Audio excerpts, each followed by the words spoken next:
రెండవ స్టేజ్కి మనం వెళుతున్నాం. మనకు అర్థం కావాల్సిన వచనం ఇక్కడ ఉంది చూడండి. నా ఆత్మ ఎల్లప్పుడూ వాదించదు. వాదించదంటే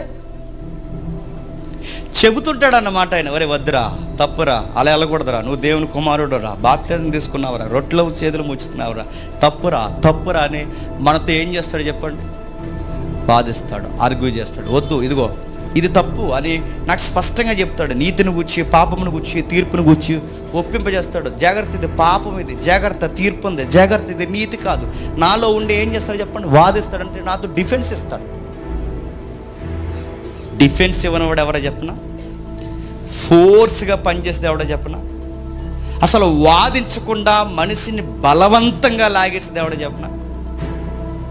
ఈవిల్ స్పిరిట్లు చేస్తాయి.